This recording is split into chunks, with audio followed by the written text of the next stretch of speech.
So hello everyone, welcome back to the next video in the series, and the thinker is Max Weber. Okay, so we'll start with the Max Weber, and I'm Mrs. Kalpana Singh, Senior Research Fellow working under the supervision of Professor Dr. Rajiv Kumar in the Department of Sociology in DBS PG College. Now let's start. This is the picture of Max Weber, and this is some of the notable works of Max Weber. The Protestant Ethic and the Spirit of Capitalism, 1905. The Religion of China, 1916. The Religion of India, 1916. The Economy and Society, 1921.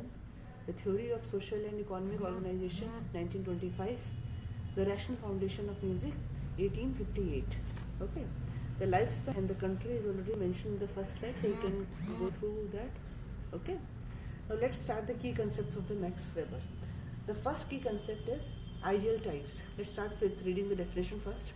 An ideal type is an analytical construct that serves the investigator as a measuring rod to ascertain similarities as well as deviation in concrete cases. Okay. So ideal types, what was ideal types? He selected some of the social phenomena with concrete structure, so we are able to analyze accordingly. Okay. Ideal type is a concept constructed by a social scientist on the basis of his or her interest and theoretical orientation to capture the essential features of a social phenomena. Okay, it is taken from hermeneutics, and what was the requirement to take? Because we need, as said in Imai Durkheim also, social fact, we need some concrete concept to analyze society scientifically. So for Max Weber, it was ideal types, and ideal types are not for judgment, not to judge something whether it is good or a bad, whether it is best or it is worst. No, it is for it works as a measuring rod. It works as a yardstick. Okay, it's a ideal thing. Then we have to go through, if we are measuring some kind of phenomena and going through the features of a certain kind of phenomena, then we can know that how much deviated or how much far it is from the ideal type. Like the characteristic mentioned in the slide also, they may not be found in reality, but are very useful in categorization and generalization about social phenomena. It's a heuristic device for empirical research. For example, given here also the bureaucracy, the democracy, Calvinism, types of authority, social actions. So in ideal type, the features are given. If there is bureaucracy, what should be the features? That there should be a merit-based recruitment, there should be a hierarchy, there should be an authority, there must be some subordinate. Okay, so these are the feature in ideal types. But when we examine the bureaucracy of, or compare the bureaucracy of different countries, then we can go through this ideal structure. Okay, how much this is far away from the ideal categorized by Max Weber. And also in contemporary society also, we can construct our own ideal types, and we can assign them feature very carefully and scientifically. Then we can compare different countries and their particular phenomena, particular social structure, particular concept on that basis. So this acts as a yardstick to measure or compare different phenomena. It is not ideal, very specific. It is not ideal in judgment. Okay, it is not for judgment. It is only for comparison, for doing empirical research, that how much a particular concept is near to it or far from it. That's it. That is the only work of this ideal type. Okay. Now let's move to the next. So before moving to the next concept, there are two kind of knowledge. One is the nomothetic, the other one is the idiographic. So the nomothetic is too general, whereas the idiographic is too specific. So ideal type works somewhere in between it. Ideal type are very logically constructed. If some researcher in contemporary society also want to make their own ideal types, first they have to go through immense historical data, immense literature, review of literature, then very cautiously going through the literature or the structure available in the society. Then only it is possible to construct a very logical kind of ideal type. Okay, so this was all about ideal type.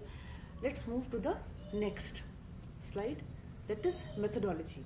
Okay, methodology for the earlier thinkers like Emile Durkheim, we have discussed in the earlier presentation, that he was he was a positivist thinker, and he was looking some scientific data, something that can be observed from outside, not from inside. So somewhere in his theory, society was more important as compared to the individual. Whereas Max Weber thought that if actor is performing certain kind of action, then what meaning the actor is giving to that particular action, to that particular social context is very important. So context is very important. The meaning given by the actor is very important, not by the observer. So Verstehen is a German word that means understanding. Taken from the field of hermeneutics, Max Weber emphasized on interpretative understanding of social action. Identify the sense of action as intended by the actor. Recognize the context in which the action belongs and makes sense. Max Weber defined sociology as a science which attempts the interpretative understanding of social action in order to thereby arrive at a causal explanation of its cause and effect. For example, even in our law also, there is a different kind of punishment for two kind of people. One, someone who has planned the crime very cautiously and then executed it.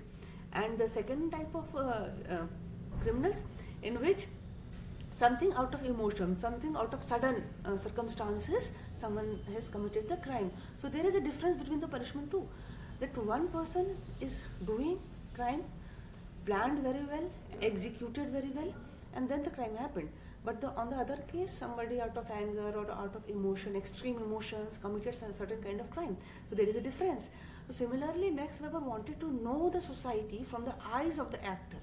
If the actor is committing something, then what meaning he is giving to the action is more important for the observer, instead of the observer or the researcher himself taking the meaning from outside, from his own prejudices. Because sociology is not like natural sciences, that the material of study is not something not something human, having the emotions and having the understanding. It's something natural object, and it reacts.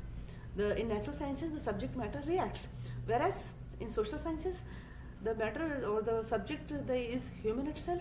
So they act. Between the stimulus and response, there is a in between. There is a consciously thought process. Okay, for example, you are hungry, and you want to satisfy your hunger. Then you go and have your food. That is animal instinct.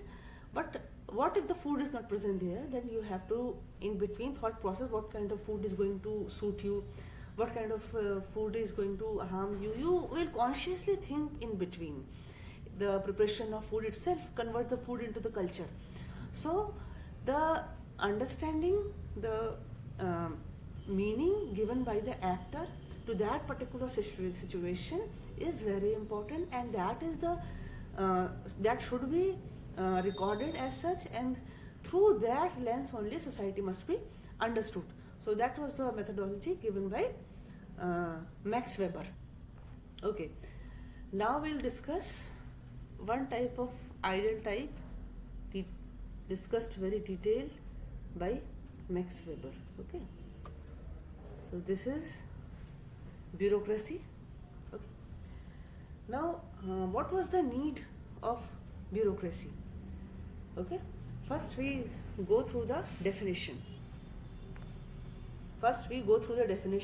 It is a type of hierarchical organization which is designed rationally to coordinate the work of many individuals in pursuit of large-scale administrative tasks.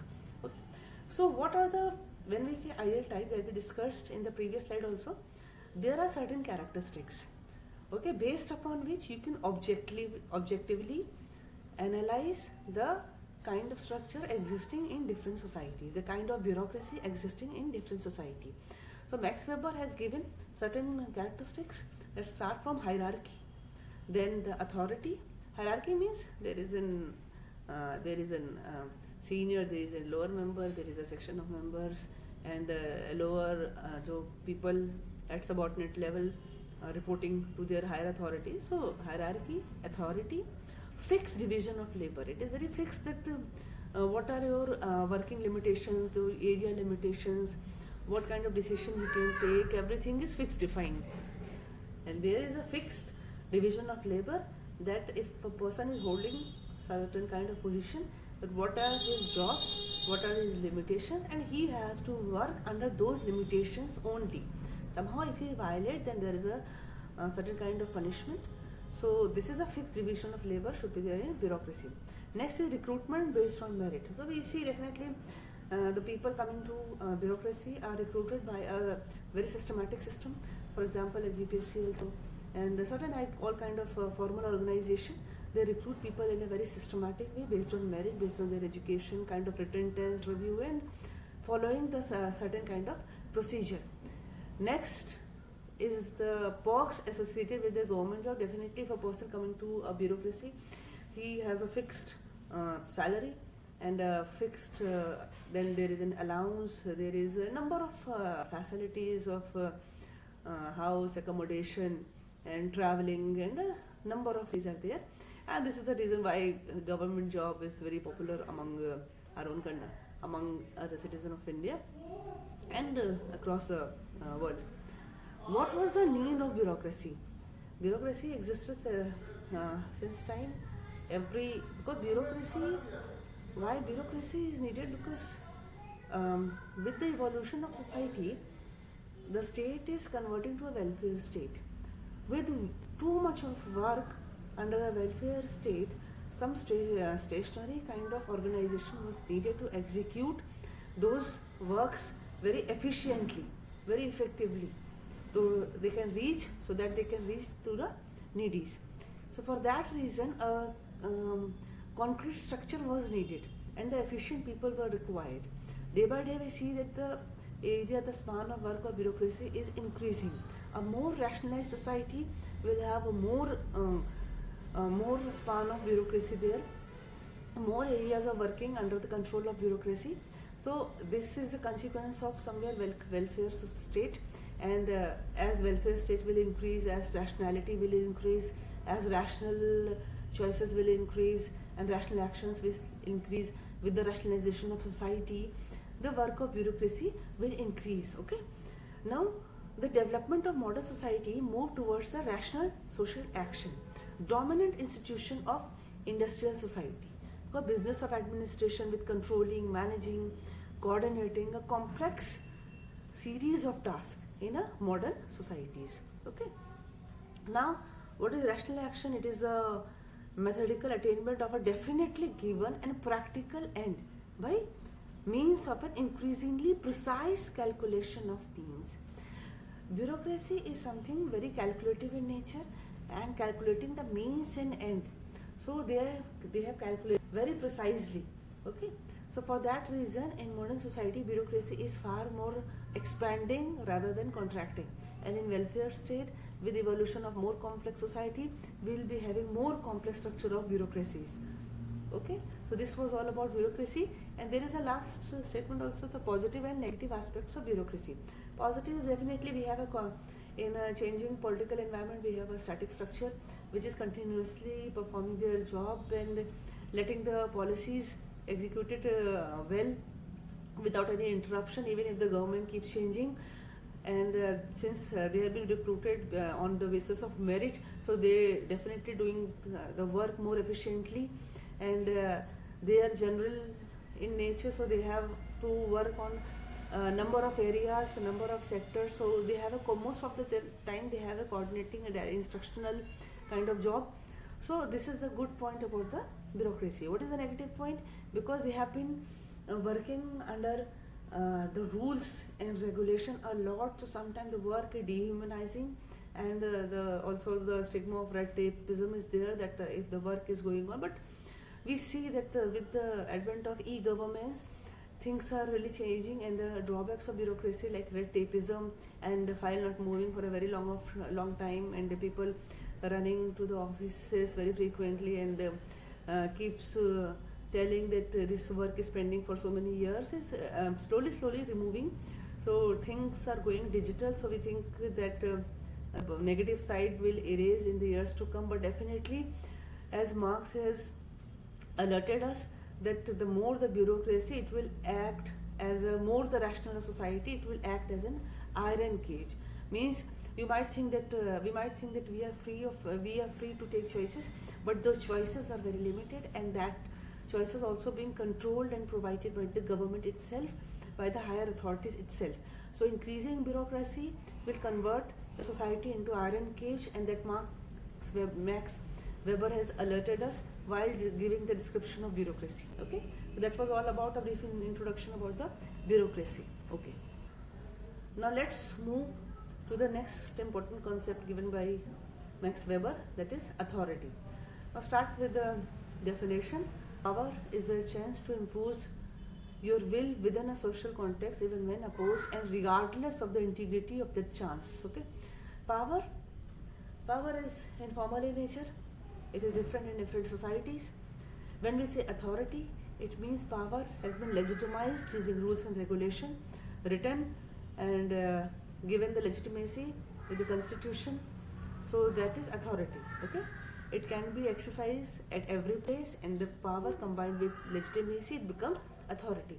Now he has explained three kinds of authority, that is traditional authority, charismatic authority, and rational legal authority. Okay, they are not mutually exclusive. First thing you should know that these are interchanging. Traditional authority comes by the virtue of the customs and the generation to generation from tradition itself. For example, in patriarchy, the rule of father, the rule of male, the elder male in the society, that is a traditional authority. Okay. Second is a charismatic authority. This kind of authority comes by the virtue of the charisma a person holds. Okay, a kind of magical personality a person holds, and people follow him, follow his sayings, follow his instruction, because they follow that person particularly. Okay, nowhere it is mandatory them to follow, but they are affected, they are influenced heavily by the charisma of that particular person. For example, a leader like Gandhiji and several other like Subhash Chandra Bose ji, and there were several other people whom, and there are several religious leaders too, whom people follow by the magic of their charisma. Okay, the personality, the personality they inherit. For that reason, people follow and somehow abide by the authority. Okay, so that is charismatic authority. That is not legal in nature. The last one is the rational legal authority. I mean, this is the characteristic of the current scenario across the world, where it is written, and the person holding that authority due to the position he is having in the system. Okay, it is written what he has to do, what he can do, and the other person, the other people have to follow it because it is written, because it has been accepted. Okay, because it is under the rules and regulation of a particular country.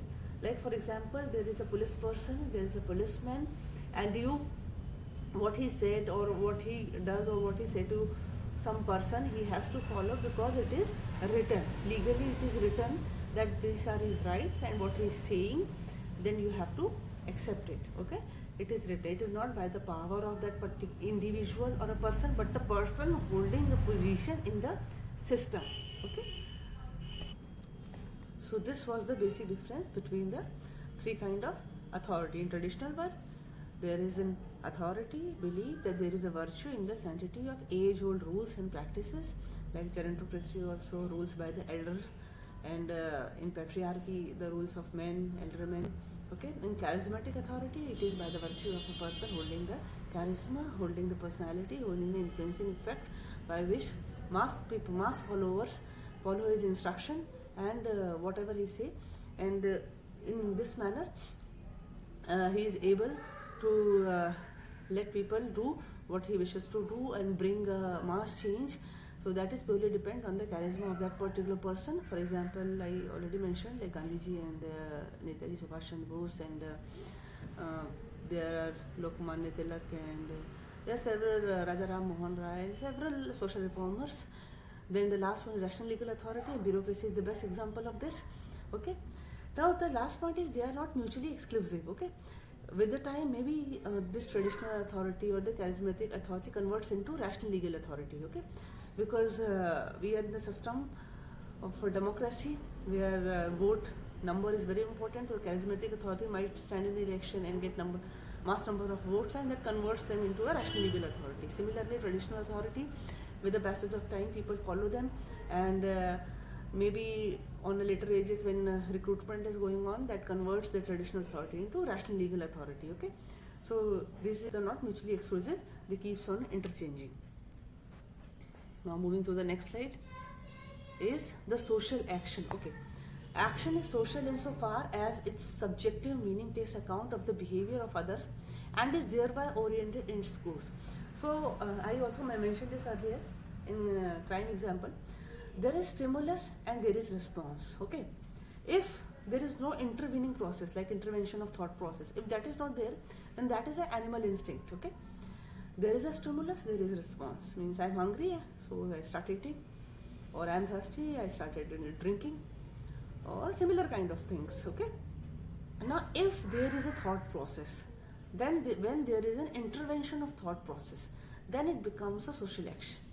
Okay, when we go through thinking that how we are going to have our food, or how we are going to fulfill the desire we have, and what are the culture and norms of the society, all that process that been inculcated into us through the process of socialization, make it a social action. Then there are types of social action. That is 4 kind of social actions are there. That is Zook rational, word rational, effectual action, and traditional action. In Zook rational, there is a means end. Okay, you have very consciously planned your goal, and then you planned how to achieve that goal. So this first action is very cautiously and very executed in a very planned way. That is Zook rational. Now second was a word rational. When whatever you plan, whatever the goal you have decided and you want to achieve, and that is value dominates your goal also, and means to reach those goals. Okay, both the things are being dominated by the values you have inculcated, the culture and norms of the society of the individual. Third one is the action out of effectual action out of emotions. Okay, out of love, out of anger, out of hatred. So all the action that is being carried out due to the emotions, where emotions are very strong. So that kind of action are effectual. One is the traditional action. Okay, so action traditional continued generation to generation out of customs and being followed. Okay, without being questioned.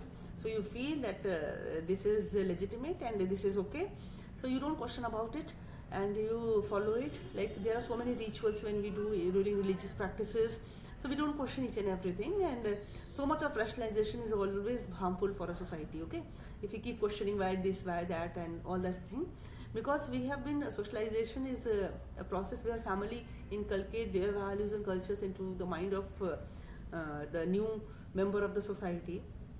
Then we subconsciously do number of things without questioning. Okay, and there are number of choices available, yet we subconsciously decide, okay, this kind if we are doing certain things, then this is the right way of doing things, this is accepted by the society, and this will not bring any kind of quarrel or discomfort to the family. So traditional action is something that is based on tradition and being continued and practiced from generation to generation. Okay, so that is comes under traditional action. So these were the 4 kind of action as given by Max Weber, and again the same point that they are not mutually exclusive. Okay, at the same time or in the same day, when the same person can perform this combination of action. Okay, we cannot say that in primitive society this kind of action was there, and in modern society people are more means and kind of social action is going on. Yes, some kind of action are more dominating as compared to other kind of action, more prevalent as compared to other kind of action, but yet not mutually exclusive. Means for example, let's say a child, son or a daughter of a doctor, okay, injured in an accident and admitted in a hospital. Okay, now first thing that the protocol that the person or doctor is not going to treat his or own child, okay, at first place. Why this kind of rule? Because we do believe that there are certain emotions, so it might affect the objective process of treatment of a person or injured person, okay. So though the means and the zoc rational kind of action will be performed by other group of doctors. Second, values, okay. Children is very near in the first relation, the blood relation with the parents, then definitely there is a value attached to it. Then there is effectual action and the traditional action. At the same time, you see people praying to God for the well-being of their son and daughter. And in movies also we see that if people are praying at in these kind of critical situations, people stand in front of the God and offer prayer for the well-being of their children. So these kind of action can exist in the same day, in the same person at the same time, okay. So we cannot say it's a mutually exclusive, something was earlier, now or something different, no. So this was the 4 kind of action, and it was the basics about the social action given by Max Weber. Let's move to the next topic.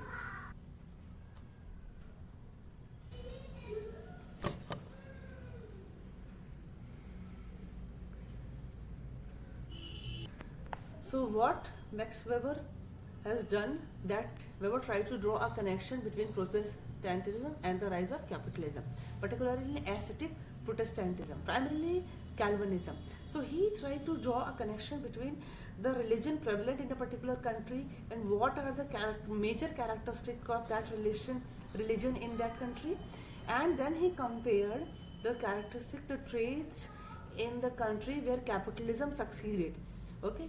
And then he tried to figure it out, that why capitalism failed in developing countries or underdeveloped countries, and why it succeeded in developed countries. So he tried to draw the connection between them, okay. He did not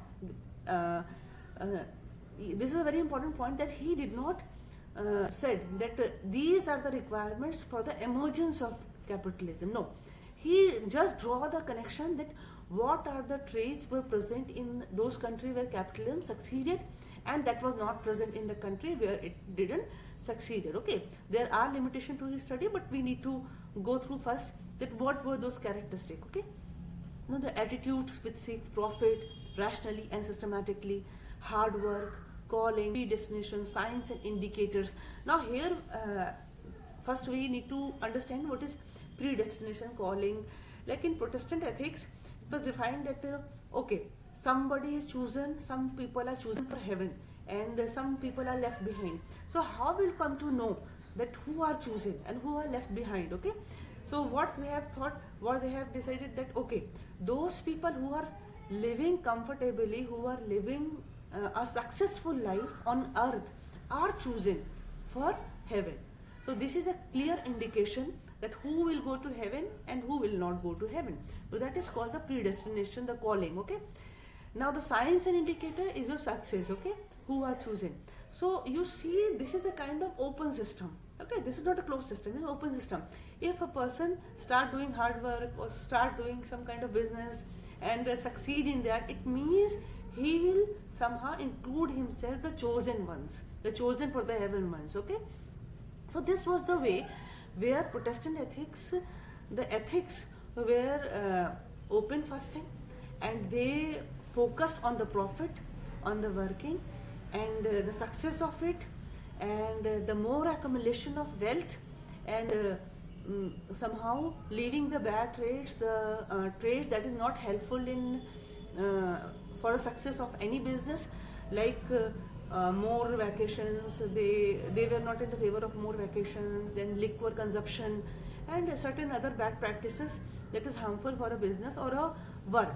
So for them, wealth is a good sign, and having wealth, and then opening new sources of wealth, from wealth to opening new sources of wealth, that was earlier discussed in detail by Karl Marx. So this is a good sign. These are the indicators that somebody has chosen for heaven, okay.